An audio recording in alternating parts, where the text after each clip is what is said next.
Gente, nós estamos numa série nova agora, aqui na estação.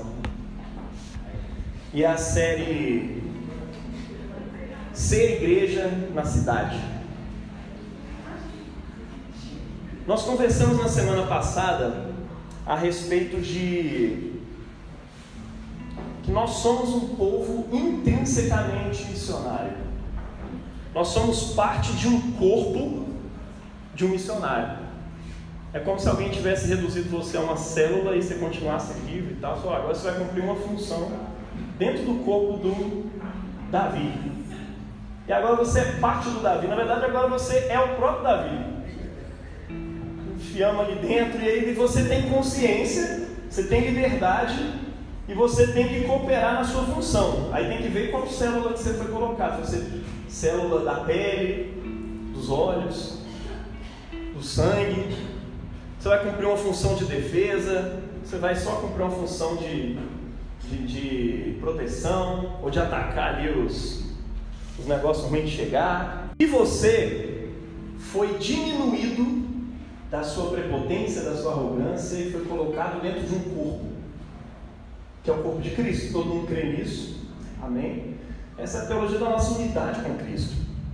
E também isso significa que você está dentro de um corpo de um missionário. Jesus é um missionário, como nós vimos aqui na semana passada. Ele está em missão. Não, ele estava já, agora ele não está mais. Ele já foi para o céu e agora ele reina lá em glória. Não, peraí, entenda uma coisa. Jesus estava em missão e ele fez tudo.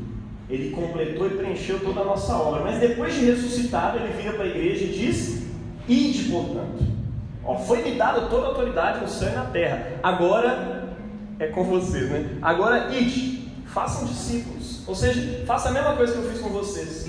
E aí nós vimos que o apóstolo Paulo vai colocar lá em 2 Coríntios que nós temos uma missão, né? E ele fala de Deus como missionário. Não é só Jesus que é um missionário. Ele fala assim: Deus estava em Cristo reconciliando consigo o mundo. Ou seja, Deus está em missão de reconciliação consigo mesmo por causa da queda. A gente falou tudo isso aí na semana passada. Deus estava em Cristo reconciliando consigo o mundo e nos deu o ministério da reconciliação. Ou seja, aí ele continua, né? Tudo isso provém de Deus, que por meio de Cristo nos reconciliou consigo mesmo e nos deu a mensagem da reconciliação. Olha que doido isso. De sorte que somos embaixadores de Cristo.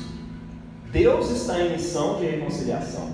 Jesus é o missionário da reconciliação. E você foi salvo e por meio do batismo enxertado dentro de Jesus. E agora Jesus, após o mistério que a gente celebra nessa igreja, que é o mistério da ascensão de Jesus, por meio da ascensão de Jesus em carne e osso, subindo aos céus, agora ele está presente em todos os lugares. E eu e você podemos fazer parte dele, do seu corpo místico, do seu corpo católico, espalhado por toda a face da terra. Você crê nisso?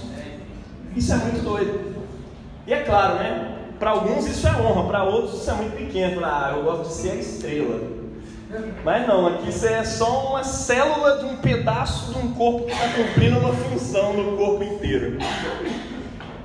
Aleluia, vir para Jesus é muito bom para o nosso orgulho.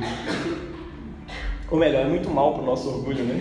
Mas eu queria tentar com você para uma coisa, né? No versículo 18, o apóstolo Paulo ele fala que Deus nos deu o ministério da reconciliação. Ou seja, nós chegamos à conclusão na semana passada que toda a igreja participa do ministério da reconciliação. Todos nós reconciliamos as pessoas com Deus. Como? Pregando? Não, nem todo mundo aqui é pregador. Evangelizando? Nem todo mundo aqui é evangelista. Nem todo mundo aqui sai na rua, faz aquele tete a tete. Irmão, tem que falar com você, Jesus morreu pelos seus pecados, cara, bora conversar. Tem gente que é bom nisso. Tem gente que tem esse ministério. Tem gente que tem esse ministério e é péssimo nisso. Chega na praça, grita, atormenta todo mundo e espera que as pessoas vão se converter. Ai, Deus, seus pecadores. Estava comentando no encontro de casais ontem, né? Esses homens que ficam usando bermuda, é tudo pro inferno. Chega lá, enfim, tem um ministério. Não significa que está executando muito bem, mas está lá, assustando a galera em nome de Jesus, infelizmente. Mas tem gente que tem esse ministério, tem gente que tem outros ministérios. Mas a missão, fazer discípulos, e o ministério da reconciliação, que é fazer discípulos, é tudo a mesma coisa, são linguagens para coisas que a gente faz em missão dentro do corpo de Cristo. Essa coisa da reconciliação é feita por todos nós, porque ela foi dada para o corpo inteiro de Jesus, não foi dada só para os apóstolos.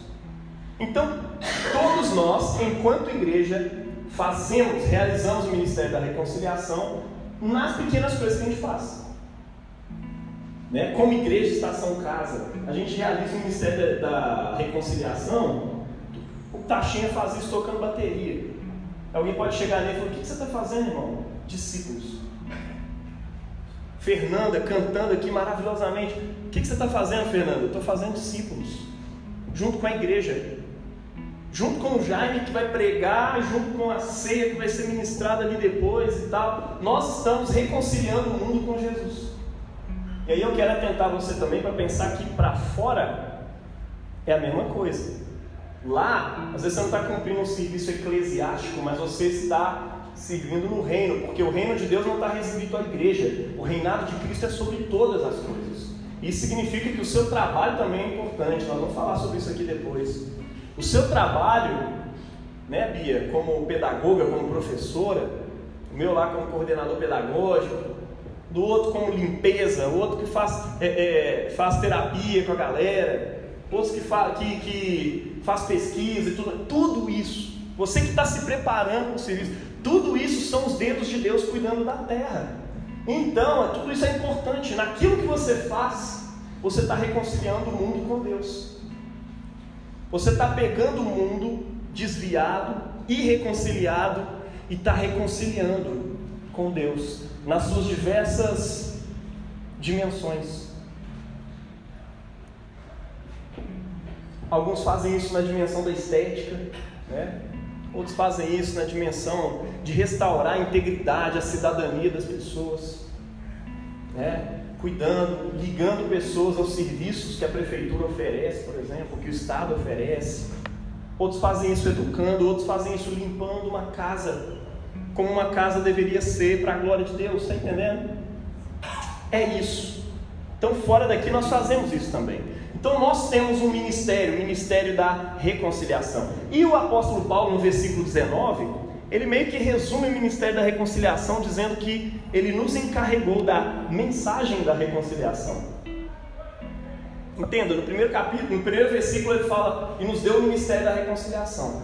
A saber que Deus estava em Cristo, reconciliando consigo o mundo, e nos deu a mensagem da reconciliação. Basicamente, meu irmão, se trata de comunicação. Mas você não tinha falado que é tudo que a gente faz? Sim, é uma comunicação em palavras e atos, em palavras e ações. Ou seja, as suas palavras e as suas ações reconciliam o mundo com Deus. Esse é o propósito de ser igreja. E é claro, nós estamos vendo aqui como que é ser igreja na cidade, né? Mas é isso, tudo se trata de comunicação. E o que a gente está comunicando? O que a gente está comunicando com as nossas ações? O que a gente está comunicando com nossas palavras? A reconciliação, que está disponível. Você pode virar para as pessoas e dizer: olha, está disponível a reconciliação para você, né? Nós temos feito isso com o Marcelo, por exemplo, imprimindo, fazendo currículo, ajudamos outro irmão lá tirando documento. Olha só, já está com o currículo agora, vai entregar para os lugares aí, já tem os lugares certos, conversou e tal. Tudo isso faz parte do trabalho da reconciliação. Cestas básicas, oferta, ajuda, auxílio nisso e naquilo. A igreja foi feita para isso. E se você acha ruim, meu irmão, você está no corpo errado. Não estou falando da estação não, estou falando da igreja de Jesus mesmo. Porque a igreja de Jesus está aqui para isso. É isso que ela fez ao longo dos séculos. E é isso que a gente tem que fazer. Amém? Amém.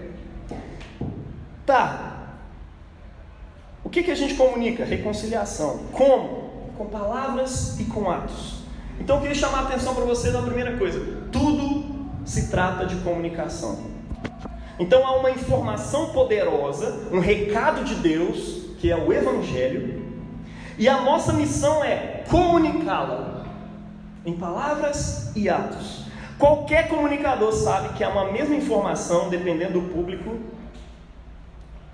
ela pode ser, não, ela deve ser contextualizada, tem que ser atualizada, né?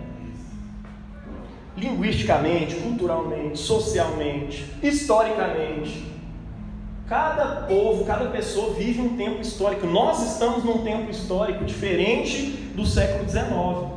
É por isso que a gente não fica pegando as pregações do século XIX e lendo elas na íntegra aqui, que não vai fazer sentido para a nossa geração. Aquilo que tocava e que respondia às demandas daquele tempo com o Evangelho, não responde às demandas do mundo de hoje. O mundo hoje tem outras demandas. Você concorda com isso? O mundo hoje tem demandas diferentes daquela época, né? E à medida que o tempo vai passando, essas demandas vão mudando. Isso acontece mesmo, tá? Eu queria que você visse o discurso de Paulo sobre a comunicação do Evangelho. Olha que doido isso que ele fala aqui. Olha sobre esse negócio de atualizar a linguagem. Porque está escrito lá em 1 Coríntios 9, 19 a 23. Porque sendo livre para com todos, fiz-me servo de todos, para ganhar ainda mais. E fiz-me judeu para com os judeus, para ganhar os judeus. Olha só, judeu é uma cultura específica, e ele se faz de judeu para ganhar os judeus. Para os que estão debaixo da lei, como se eu vivesse debaixo da lei, para ganhar os que estão debaixo da lei. Para os que estão sem lei, como se eu estivesse também sem lei, não estando sem lei para com Deus, mas debaixo da lei de Cristo, para ganhar os que estão sem lei. Fiz-me fraco para com os fracos, para ganhar os fracos. Fiz-me tudo para todos, para por todos os meios chegar a salvar alguns. E eu faço isso por causa do Evangelho, por causa daquela mensagem. Ou seja, a informação é a mesma, mas ele vai mudando a forma de comunicá-la, e ele faz isso por causa da informação, que é o ministério da reconciliação, a palavra da reconciliação, que nos foi conferida por Deus.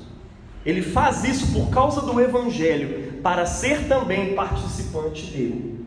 Então a mensagem da reconciliação é um chamado para a gente poder participar desse negócio. Amém? Muda a comunicação, mas não muda a informação. O Evangelho é o mesmo. O problema é que ele responde a demandas diferentes ao longo da história. E aí tem gente que na hora que vai ver essa mensagem atualizada começa a criticar, falar lá, está mudando o Evangelho. Está achando que Evangelho é esse negócio de culturalismo, de negro, de mulher, de não sei o quê. Mas cara, são demandas de hoje. Se o Evangelho não dá conta de responder isso, ele não é o Evangelho. E a gente procura responder isso com graça, né? A igreja de Jesus, cara, é filha dessa informação, é filha do Evangelho. A gente nasceu do Evangelho, tá?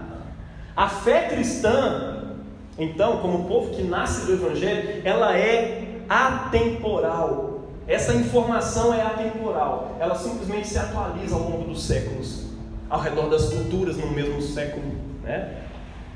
E ela é irrestrita. Ela não se restringe à etnia. Ela não é a mensagem do povo judeu. Ela não é a mensagem do povo africano. Ela não é a mensagem do povo brasileiro. Ela é a mensagem que veio de Deus, através de quem o homem foi criado. O Deus que criou o ser humano. Essa mensagem veio do céu. E ela é atualizada. Aqui na estação você sente um pouco disso? Essa atualização da mensagem do Evangelho para responder suas demandas. Essa é a nossa missão. Hoje nós vamos falar um pouco sobre, na semana passada a gente falou sobre a missão da igreja, a missão dessa igreja, que é fazer discípulos de Jesus, comprometidos em amor com o ministério da reconciliação. Hoje nós vamos ver qual é a nossa visão, qual que é a nossa visão de igreja. Ele está começando a abrir essa visão aí para você. A fé cristã, antes de falar da nossa visão, a fé cristã é uma fé atemporal e é irrestrita. Ela não pertence a uma etnia, ela não pertence a um sexo, embora alguns gostam de dizer isso, né? O cristianismo é um cristianismo machista, né? O cristianismo é o cristianismo do homem, é a religião do homem branco, europeu. Infelizmente chegou assim em muitos lugares. Chegava numa tribo indígena e transformava aquele povo, daqui a pouco estava todo mundo de terno e gravata. Enquanto a beleza daquela cultura não estava sendo entregue a Deus em adoração. Porque o povo entendia que tinha que transmitir a minha cultura. E aí a cultura ia junto com o Evangelho, né? Mas apesar disso o Evangelho chegou lá, tá? Nós não somos críticos nesse sentido. Tá vendo? Isso não é o Evangelho. Não, o Evangelho chegou. Infelizmente de um modo que não é plenamente bíblico. E um modo plenamente bíblico nós vamos ver aqui ainda. Mas cara, eu queria que você mergulhasse comigo um pouquinho na carta a Diogneto. É um texto cristão, uma carta é anônima, né? Mas provavelmente foi escrita por um cara que estava tentando convencer. Diogneto era meio que, não é só o significado de um nome, talvez seja uma forma de se referir a uma pessoa importante, talvez um imperador, talvez um governador, alguma coisa assim. E ele escreve essa carta explicando o que são os cristãos, né? E defendendo o cristianismo, meio que advogando mesmo, olha, para de perseguir, cara, nós somos assim, assim, assado. E olha o que ele diz sobre os cristãos. Os cristãos, de fato, não se distinguem dos outros homens, nem por sua terra, porque não é uma religião da terra, nem por sua língua ou costumes, porque não é uma religião de língua específica, nem uma religião de costumes específicos, né? Com efeito, não moram em cidades próprias, não falam língua estranha, não têm algum modo especial de viver. Pelo contrário, vivendo em casas gregas e bárbaras, conforme a sorte de cada um, ninguém escolhe onde vai nascer e viver. Pelo contrário, vivendo em casas gregas e bárbaras, conforme a sorte de cada um, adaptando-se aos costumes do lugar, quanto à roupa, o alimento e ao resto, testemunham um modo de vida admirável e, sem dúvida, paradoxal. Paradoxo é uma palavra maravilhosa para nós. Vivem na sua pátria como se fossem forasteiros, participam de tudo como cristãos e suportam tudo como estrangeiros. Toda a pátria estrangeira é pátria deles, e cada pátria é estrangeira. Casam-se como todos e geram filhos, mas não abandonam seus recém-nascidos. Ele está defendendo isso aqui porque isso aqui era muito comum na época, viu? Abandono de recém-nascido, não quero. O aborto é muito moderno, essa coisa de tirar. Mas na época já existia esse tipo de aborto. Nasceu, não estou afim, deixo lá, jogo fora, deixo na montanha, né? Ou coloco numa tal de roda de expostos que ficava na cidade. Sabe quando você vai tirar o botijão de gás lá direto no negócio que vende gás? O pessoal colocava criança do lado de dentro, girava e ficava exposto do lado de fora o dia inteiro. Quem quisesse pegar, pegava. Era a forma de adoção e tal que tinha naquele tempo. E se morresse foi mal, né? Eu tentei ajudar a criança. Mas olha o que ele está dizendo. Eles casam, fazem filho igual todo mundo, é normal, né? Põe a mesa em comum, mas não o leito. Eles estão se diferenciando da sociedade que era daquele tempo. Estão na carne, mas não vivem segundo a carne. Moram na terra, mas têm a sua cidadania no céu. Obedecem às leis estabelecidas, mas com a sua vida ultrapassam as leis. Amam a todos e são perseguidos por todos. E aí essa carta continua. Mas olha que doida essa adaptação. A fé cristã, ou seja, essa palavra da reconciliação, é uma mensagem atemporal, intercultural, intersocial, intergênero, racial e tudo mais que você pode imaginar. Ela é irrestrita, essa mensagem. Você está vendo aqui que ela acontece entre os gregos, entre os bárbaros, entre os romanos, e está todo mundo lá. Mas está lá, mas fica, tem que ter uma cultura específica, assim, a gente come uma coisa só, porque a gente é povo de Deus e tal. Não, eles comem a comida que os outros comem. veste a roupa que o pessoal lá veste. Inclusive eles são desses lugares, eles nascem lá. O lance é que eles nascem de novo lá e eles encontram um sentido perfeito para a sua própria cultura.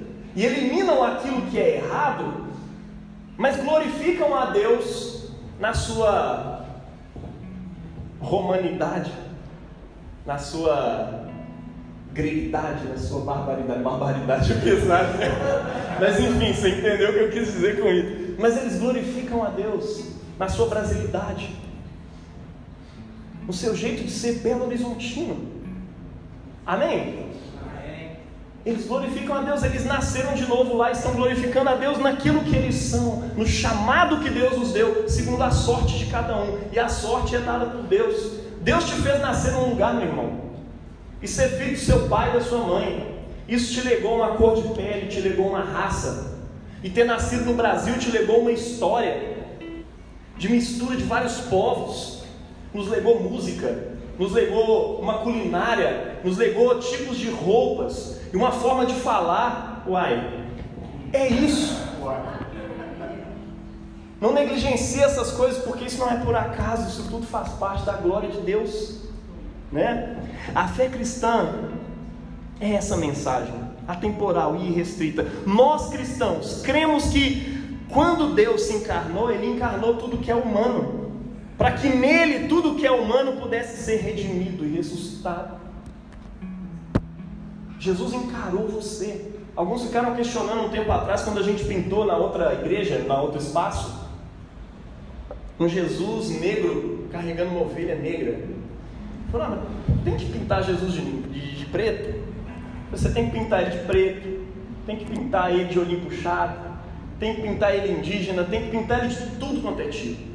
Porque a discussão aqui não é saber como é que era o Jesus histórico, e a aparência, e a cor e tal. A questão é que Deus Todo-Poderoso se fez carne e habitou entre nós, e Ele se torna humano. E quando Ele se torna humano, Ele assume tudo que é humano, tudo quanto é cultura, tudo quanto é raça. Então Ele tem que ser pintado mesmo de todas as cores, de todos os jeitos, porque isso expressa a nossa teologia da encarnação. O Deus Todo-Poderoso se fez humano. Ele se fez africano, ele se fez japonês, se fez inglês, se fez brasileiro, está entendendo? Ele se fez carne e habitou entre nós, assumiu o que nós somos, para que na cruz ele pudesse redimir tudo que nós somos. E ali ele redime também todas essas culturas, todas essas etnias e todas as identidades, os gêneros, homem, mulher, em todas as suas questões que existem. Cara, ele redime tudo isso e traz de todas as distorções do diabo, ele traz ali para diante de Deus em adoração, do jeito que foi criado para ser. Aleluia, Jesus é tremendo, velho. Glória a Deus. É nosso dever não permitir que o Evangelho seja restringido às pessoas, às culturas, às etnias, às tribos urbanas que existem por aí. Dentro da cidade, aí você pensa, pregar o Evangelho na cidade implica isso. Não tem uma etnia específica, tem um monte. E dentro dos eventos que acontecem, eles tentam juntar todas as tribos nos eventos, mas você vê quem é quem. Você vê quem é o roqueiro, você vê quem é o cara lá da capoeira, você vê quem é o cara do duelo de MCs.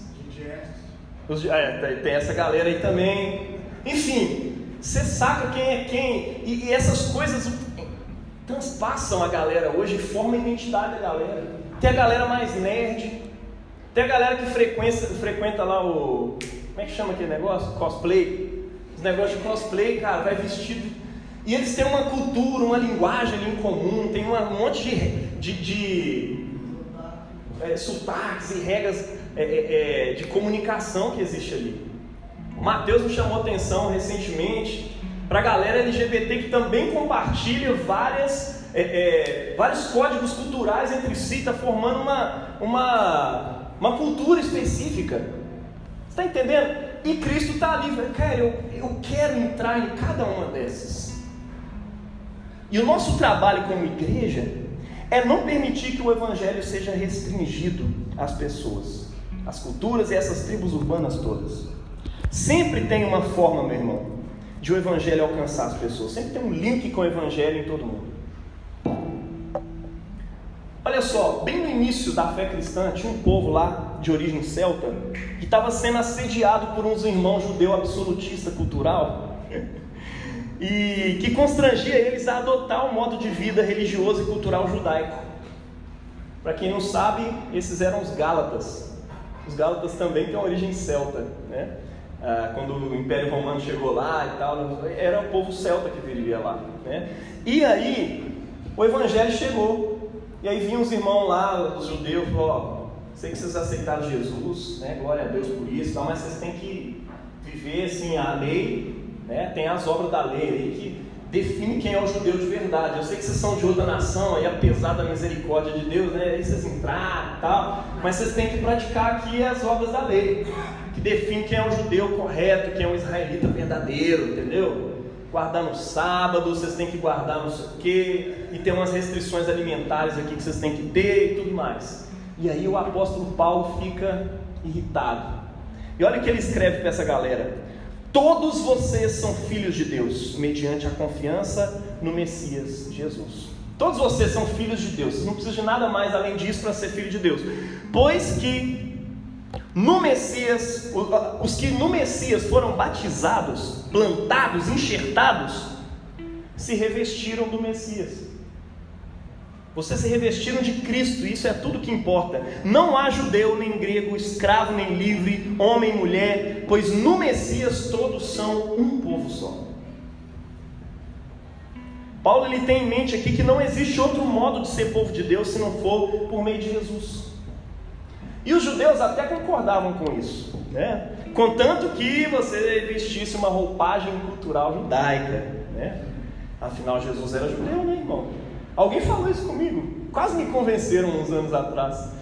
Pô, Jesus era judeu, né? Então, se você está em Cristo, você tem que adotar algumas práticas judaicas aí para você fazer jus a quem você entrou para poder fazer parte e tal. Era desse jeito, irmão. Então, Paulo vai mais além no argumento dele. Ele ousa dizer, né, no seu argumento, ele fala o seguinte: se você está em Cristo, você se revestiu de Cristo. Você está no Messias, você já vestiu do Messias. Você não precisa vestir uma vestimenta judaica, você precisa de se vestir do Messias. E se você foi batizado nele, você já se revestiu dele. Você já tem tudo que você precisa. E o resto que está sendo reivindicado aí pelos judeus, o gênero, a classe social, a etnia, a raça, essas coisas tudo, não são mais importantes. Para o povo judeu, inclusive, isso entra na questão de gênero também, porque, enfim, quem era batizado, entre aspas, né, quem fazia parte da aliança era o homem, era o macho, né, ele fazia a circuncisão, e por meio dele,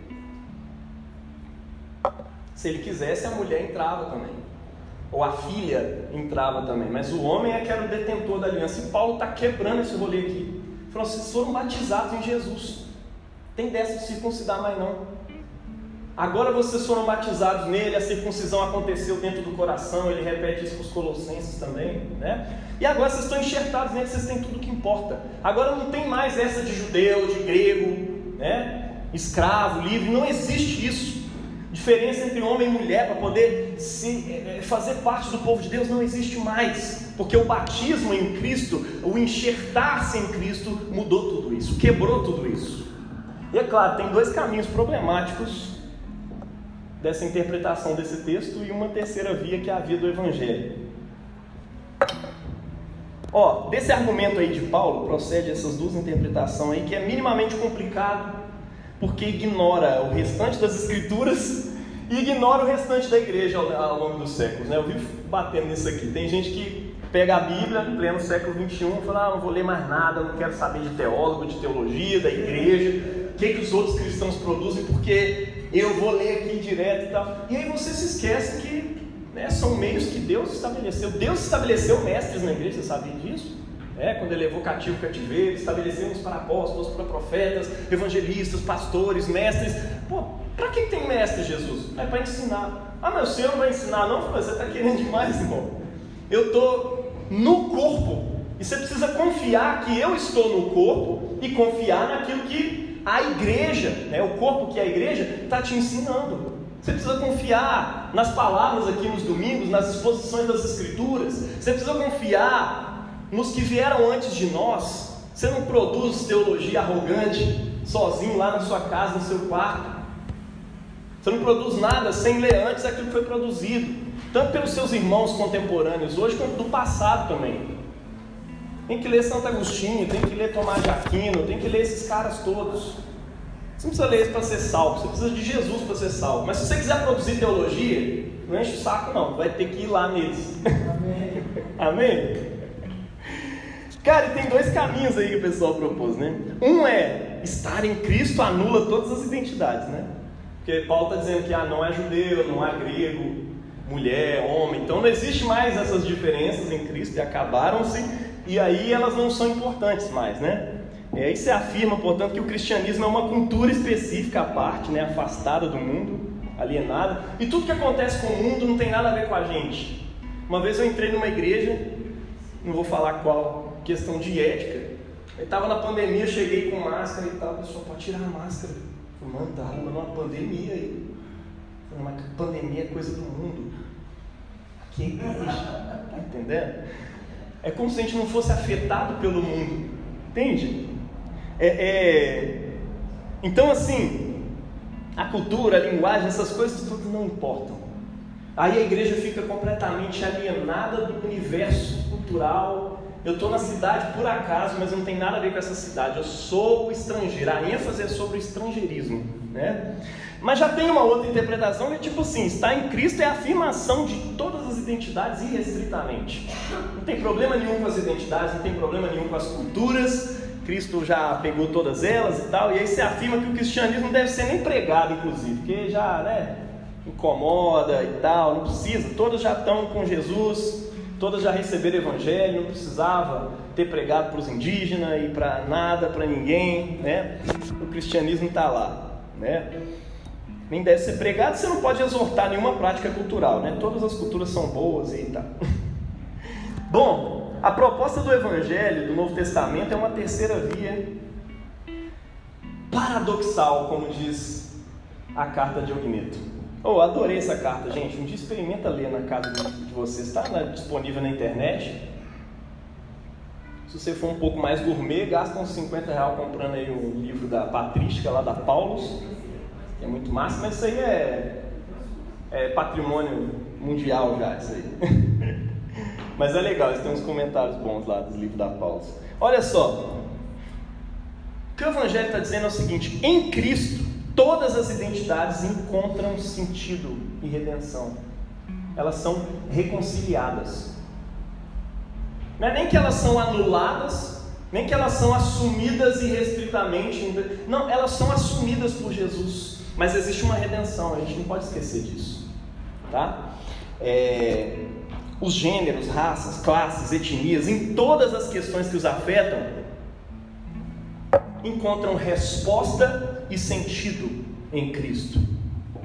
Por quê? Porque Cristo as assumiu em sua encarnação, as redimiu em sua morte, as ressuscita em sua ressurreição e as glorifica na sua vinda. Amém?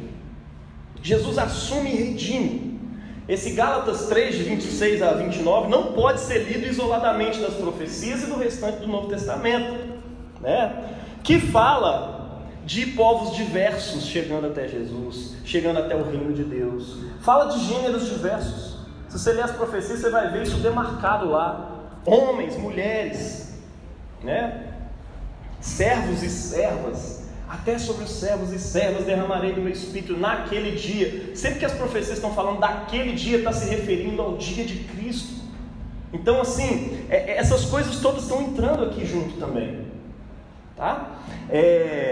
Mulheres, servos e servas, gerações diversas, inclusive fala de crianças, fala de velhos, e classes, inclusive fala de grandes e pequenos, plebeus, escravos. Até sobre servos e servas derramarei do meu espírito naquele dia. É incrível a profecia, ela está falando. Então você lê aqui o texto de Gálatas, ele não está falando sobre anular essa coisa. A única coisa que o texto de Gálatas está dizendo ali é que quanto a fazer parte do povo de Deus, a sua raça, a sua etnia, o seu gênero e tal, não importam mais. porque todos nós somos um em Cristo. Nós estamos nele e é isso que importa.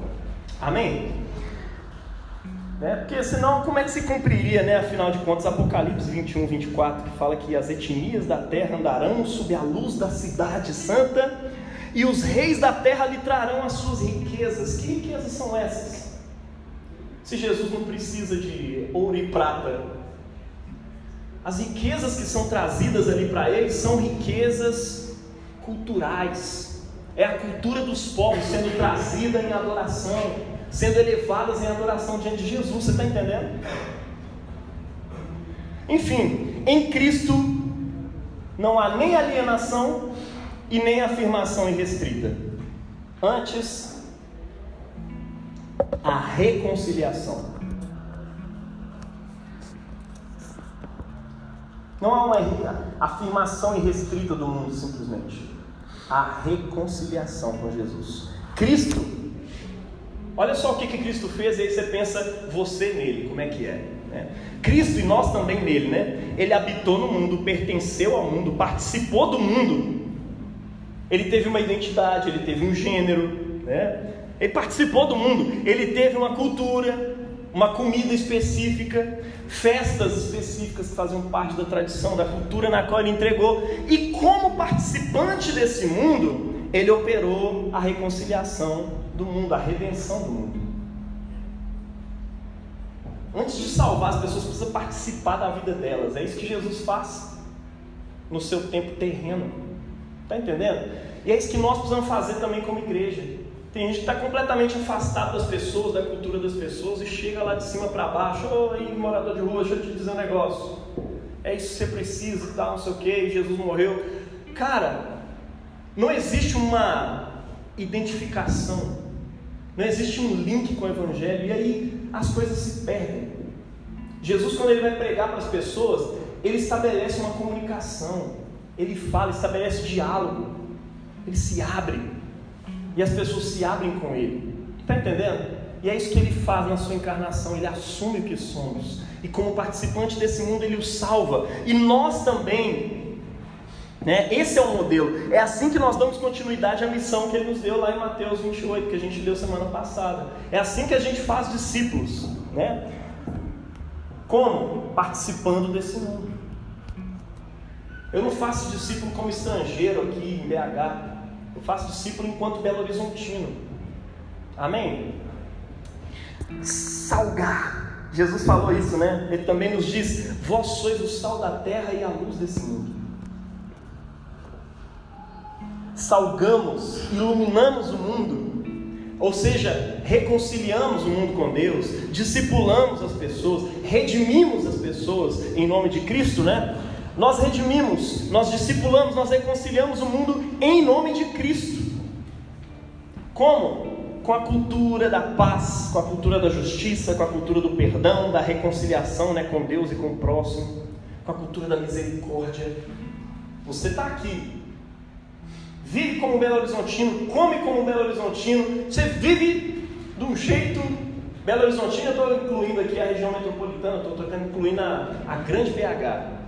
Tem gente que fala que BH faz parte da grande Betim, mas é mentira. Mas olha só, nós vivemos como quem é dessa terra. É isso que a gente faz aqui nesse mundo, tá? Assim como Jesus. Mas a gente não se apropria da cultura pecaminosa, por exemplo, da meritocracia, dessa corrida irrestrita atrás de dinheiro, da disputa com o outro. Não é verdade? Nós caminhamos diferente. Nós estamos nessa cultura, mas nós não andamos segundo alguns princípios que a gente vê que são caídos, são pecaminosos, são injustos. Então a nossa vida é praticar a justiça. E quando os outros veem a sua justiça, eles admiram. Como diz a carta de Ogneto, eles vivem de modo admirável. As pessoas olham para os cristãos e ficam admirados. Caraca, esse princípio de justiça aí superou. As pessoas me veem no serviço levar desvantagem por falar a verdade. E para ser justo com outra pessoa, não posso sacanear. Eu sei que se eu falar isso aqui, vai ficar tudo bem entre eu e a diretora, e entre eu e a secretaria de educação. Mas o erro foi meu, eu tenho que assumir, porque eu não posso injustiçar uma outra pessoa. Está entendendo? Nós somos cristãos e a gente leva o negócio da justiça a sério. Foi isso que os primeiros cristãos fizeram, inclusive, né? No Império Romano, criando lá as casas de misericórdias, que na prática são os primeiros hospitais da história da humanidade, né? A adoção de crianças. De repente surge o cristianismo e a roda de expostos começa a sumir os bebês tudo. Agora é só pôr para fora os bebês que eles somem. E eles adotavam e cuidavam e criavam aquelas crianças. Algumas se tornavam sacerdotes um dia, porque iam para mosteiros e ficavam lá e aprendiam a ler, escrever e tudo mais. É assim que a igreja, como sal da terra e luz do mundo, iluminou. Tem gente que acha que iluminar é só ir lá e pregar e evangelizar, tá entendendo? Tem que aceitar Jesus, senão você vai para o inferno. E essa é basicamente a mensagem, né? Ou vai com as 4 leis espirituais, agora repete comigo aqui e tal, e aí está resolvido o seu problema, você está reconciliado com Deus. Agora deixa eu ir para o outro, que não tem tempo para você não. Cara, não existe isso. A igreja de Jesus salvou e iluminou esse mundo através de atos e de palavras. E se os nossos atos não forem atos de justiça, a nossa palavra não vale de nada para as pessoas. Como diz o próprio apóstolo São Tiago, olha, você chegou na pessoa e disse, vai em paz, a pessoa necessitada, vai em paz, Deus te abençoe. O que você está fazendo, meu irmão? Você não está agindo de acordo com o Evangelho. O Evangelho gera resultados, gera práticas do Evangelho dentro de nós. E nós precisamos andar de acordo com isso, porque senão o mundo não tem nada que nos ouvir. Amém? Eles criaram lá universidades, escolas. Não é de admirar que foi os cristãos que pensaram nessa ideia de escola para todos. Educação universal e gratuita, tá? O primeiro cara que pensou isso foi um protestante. Tem que ter educação para todo mundo aprender a ler, e essa educação tem que ser gratuita, porque muitas pessoas não têm condição de pagar pela educação. Foi quem? Foi Jansenius, né? Eu esqueci o nome do cara. Enfim, que pensou isso pela primeira vez. Foi crente iluminando o mundo, sendo luz no mundo, sendo sal da terra, salgando esse mundo. E vão direcionando a cultura. Não é uma guerra cultural, e lembra disso. Nós não estamos em guerra para poder estabelecer o cristianismo lá no parlamento. Nós estamos aí querendo estabelecer o cristianismo lá na Câmara dos Deputados e tal. Não, isso não funciona. Porque a fé cristã, ela precisa ser assumida dentro do coração de cada um. É uma revolução que começa aqui, no tete a tete, começa nas nossas vidas. Começa quando você começa a se preocupar com o pobre. Não é um negócio que vem lá de cima e fala, agora você vai ter que fazer assim, assado. Não funciona desse jeito. Nós não temos esperança nenhuma nessa guerra cultural, teologia de 7 montes, que o cristão tem que dominar as mídias, o cristão tem que dominar a política. Aí o cristão, depois que ele cercar o mundo nessa dominação, aí todo mundo é obrigado a viver uma cultura cristã, e aí vai dar tudo certo. Isso não funciona. Nós nascemos dentro de um império que não era só não cristão, ele era anticristão. Os primeiros cristãos não estavam preocupados com ideologia de gênero nas escolas, entendeu? Os primeiros cristãos estavam preocupados em sobreviver, pedindo Deus dá paz em nosso tempo, para a gente conseguir pregar o Evangelho para a galera. E eles salgaram o mundo, iluminaram o mundo com a sua cultura. Por acaso, ao longo do tempo, essas coisas foram apropriadas, colocadas na cultura. Hoje a gente tem direitos humanos e mais um monte de coisa. Não confunda isso também com o cristianismo, mas isso faz parte de um salgar e de um iluminar que a igreja fez ao longo dos séculos. Não tenha dúvidas, tá? Os primeiros cristãos, eles criam no abraço de Cristo as culturas, né? Só que eles tinham um escrutínio bíblico, né, e cristológico, que deu uma denúncia profética, assim, com palavras e ações sobre as injustiças que existiam também, né? Paulo, ele foi perseguido em Éfeso porque o evangelho começou a incomodar o sistema religioso da cidade, incomodou a deusa da cidade. Aí o povo lá, grande é a Diana, né, dos Efésios, estão fora daqui, vão empurrando e tal, combatendo o apóstolo Paulo. né? Agora veja o relato sobre a chegada do Evangelho lá. Eles não falaram assim, gente, olha, fica com a Diana, tá tudo certo, e a gente vai servindo a Jesus aqui, a ela, né? Vamos lá. Não, olha o que acontece na cidade. Atos 19, 18 a 20. Muitos dos que creram, assim que chegavam, começavam a confessar e declarar em público suas más obras praticadas. Da mesma forma, muitos que haviam se dedicado ao ocultismo, reunindo seus livros de magia, os queimavam diante de toda a comunidade reunida. Calculando os seus preços, chegou-se a estimativa de que o valor total equivalia a 50.000 moedas de prata. E assim a palavra do Senhor era grandemente propagada e prevalecia poderosamente. Gente, olha que doido isso. Uma cultura sendo redimida. Depois disso, os Efésios voltaram a ser Efésios, como os Efésios foram criados por Deus para ser, ao longo da história. Deus vai desenvolvendo esses povos, essas culturas, mas ela vai acumulando coisas. Nós cristãos precisamos ter essa noção, olha, existe uma graça de Deus sobre as culturas, tá? Mas a gente não ignora que dentro dessa beleza existem rachaduras que precisam ser restauradas, precisam ser religadas, precisam de reconciliação.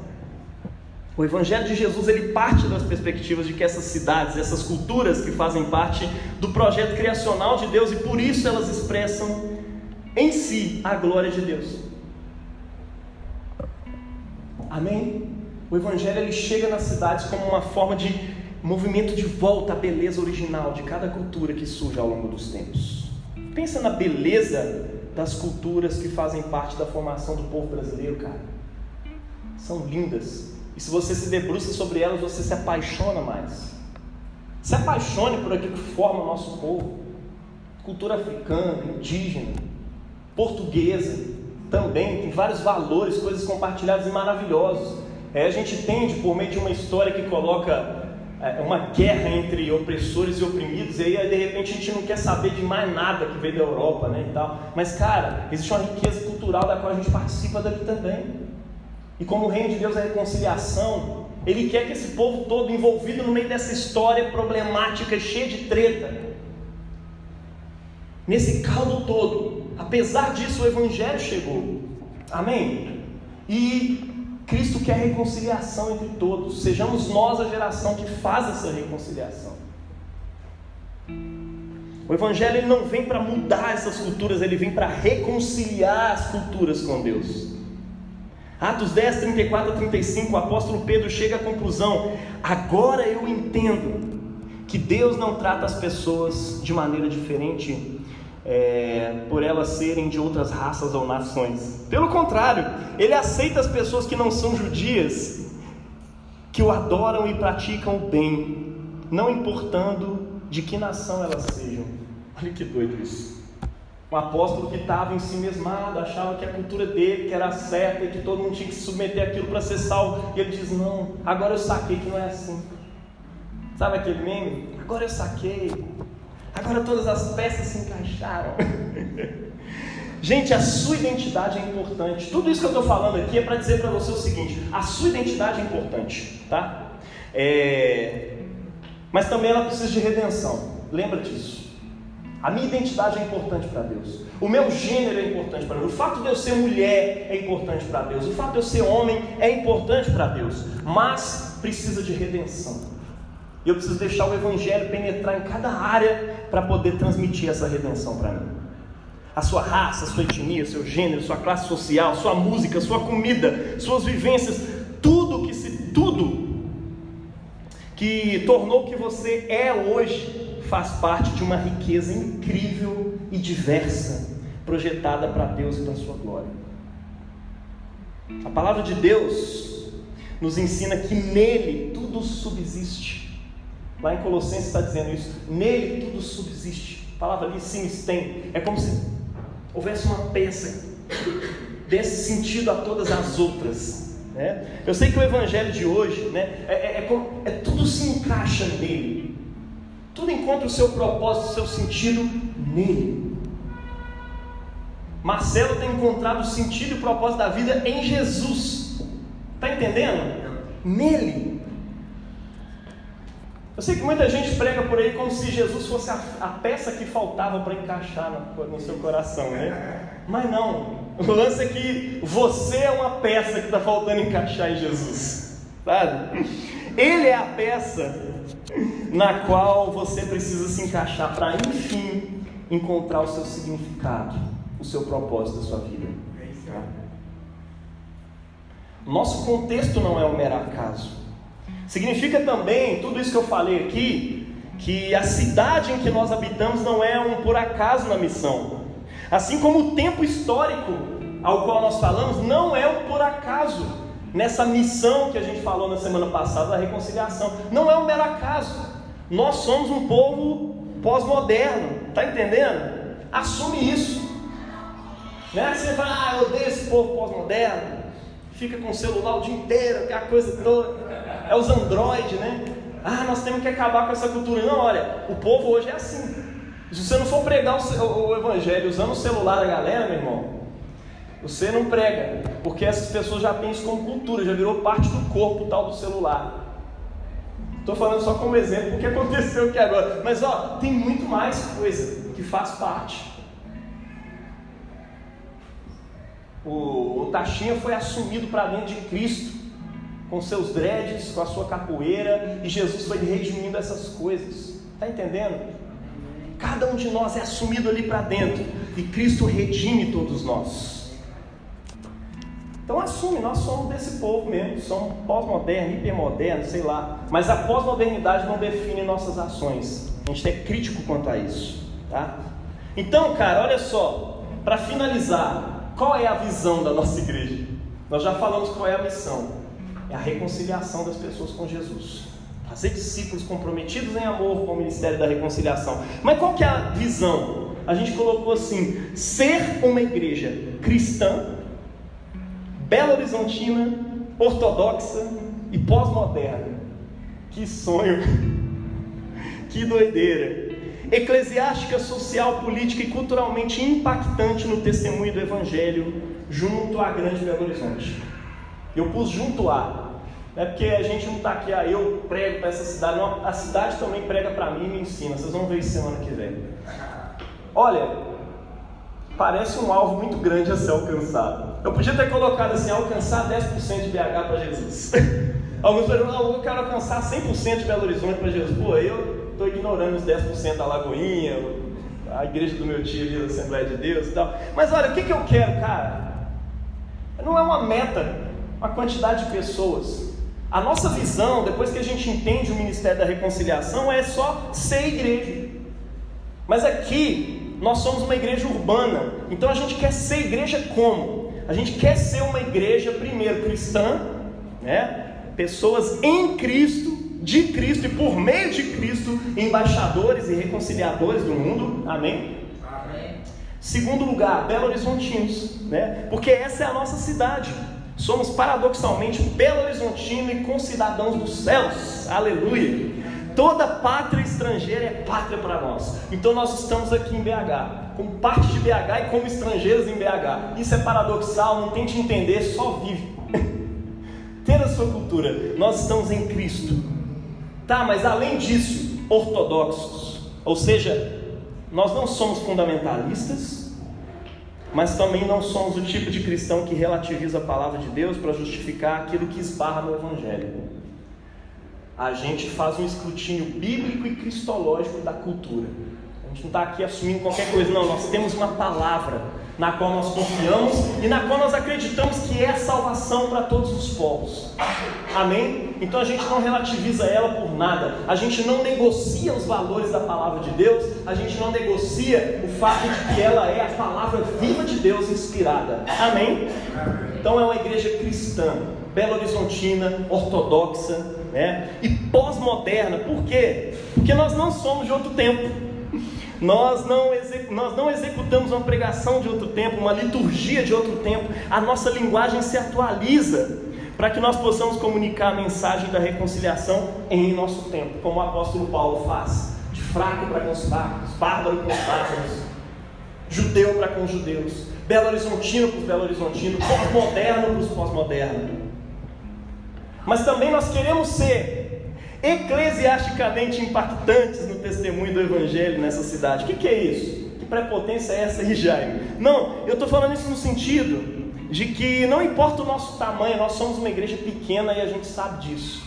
E a gente está em paz com isso, tá? Perto das outras igrejas. Mas a gente quer servir nossos irmãos na fé, naquilo em que nós podemos cooperar com a igreja de Cristo nessa cidade. Sendo parceiros na missão do Evangelho. Cooperar em eventos, em missões, em pregações. A gente está sempre indo nas igrejas pregando. Nós não somos uma igreja daquele tipo fechadão, que não recebe ninguém de fora aqui e a gente não vai para outro lugar. A gente acha que só a gente está certo, aqui é o barco único que vai ser salvo. A gente não crê nisso, a gente quer servir as outras igrejas. Pessoalmente, por meio dos podcasts, tudo quanto é tipo, você não faz ideia, já temos servido, muitas igrejas se inspiram aqui, inclusive de igrejas da nossa diocese, pessoas lá do Nordeste chegam em mim, cara, eu me inspiro na sua igreja. Caraca, mano, a igreja dos caras é muito maior, mas olhem aqui e falam, cara, que lindo isso, eu quero viver isso. Sabe? Mas nós queremos ser também socialmente impactantes no testemunho do Evangelho nessa cidade. Ou seja, nós entendemos que a mensagem da reconciliação é acompanhada de atos de reconciliação. E quando falamos disso, a gente está falando de justiça social, de nos entregar conforme as profecias sobre a vinda do reino, ao pobre, ao órfão, à viúva, ao injustiçado, ao oprimido, como Cristo quiser que a gente faça, dando os passos que a gente conseguir dar para poder servir socialmente essa sociedade belo-horizontina. Amém? E queremos ser também politicamente impactantes no testemunho do Evangelho. Ou seja, todo o trabalho político em prol da polis, ou seja, da cidade, esses assuntos são importantes para nós. Tem gente que acha assim, eu sou cristão e pouco importa o que a política está dizendo, pouco importa quem vai governar a cidade, quem vai ser o prefeito, quem vai ser o presidente. Não, essas coisas são importantes. Você precisa se envolver, mais do que no partido que vai assumir, você precisa se envolver nas causas que são justas. Lute pelo acostamento que está precisando lá no seu bairro. Lute pelo parquinho que está precisando ser reformado. Lute por essas coisas, porque nós queremos ser politicamente impactantes naquilo que a gente pode, tá? Pela cidadania, pela democracia, através de ações de denúncias proféticas e também com beligerância, juntando com outras pessoas, em reivindicações políticas justas, em partidos e movimentos sociais que estão reivindicando coisas justas. Às vezes você vai estar lá lutando junto com o PSOL, às vezes você vai estar lá lutando junto com o PSDB, e às vezes você vai estar lá lutando junto com o DEM, como é que é o nome dos outros partidos? Esqueci, mas enfim, às vezes você vai estar militando junto com gente que está reivindicando coisas que são partidos completamente diferentes, porque nós somos cristãos. A gente não vai pelo partido, nem pela ideologia, a gente vai por causa de Jesus. A gente vai por causa da justiça. Amém? E nós queremos ser culturalmente impactantes também no testemunho do Evangelho. Ou seja, nós queremos ser produtores de cultura, arte, música em geral, pinturas, esculturas, literatura, poemas, eventos, entretenimentos, coisas assim tecidas dentro da esperança do Evangelho, uma cultura que aponta para a nova criação. Nós queremos promover uma cultura que aponta para a nova criação nas diversas áreas da vida. Precisamos de artistas que falem sobre tudo que os outros falem. Não é o Lucas Luco que tem que falar com a galera sobre o que é ser solteiro. Está entendendo? A gente precisa de voz ali também. Aí a pessoa quer montar uma banda crente, ele que é só evangelização, tal. Você precisa de Jesus, o inferno não é para mim, Jesus não... Tá, beleza. Mas tem um monte de coisa que você pode inspirar culturalmente a sua cidade. A igreja precisa levantar a voz culturalmente para falar de sexo, para falar de relacionamento, para falar de cultura, de lazer, beleza, alegria, religiosidade, dor, sofrimento, infância. Imagina, você está deixando todo mundo ser discipulado pela sofrência. Sejamos nós os cristãos, vamos produzir música que fala da dor, fala de término, fala de tristeza, fala de todas essas coisas de uma perspectiva do Evangelho, tecida na esperança de Cristo. Fala da favela, fala da cidade, fala de tudo no poder do Espírito Santo. Amém? Essa é a igreja que nós queremos ser. Essa é a nossa visão de igreja. É isso que nós queremos alcançar. Seja humilde, A gente vai fazer isso tudo do nada, mas é o que a gente faz hoje, um passo de cada vez. E a gente vai dar o passo do tamanho das nossas pernas, e aos poucos a gente vai chegar lá. E talvez eu possa dizer que você já chegou lá. Amém. Nós somos essa igreja. Na pequena relevância que a gente tem, mas nós somos essa igreja. Amém. Amém? Amém. Se coloque de pé, vamos orar.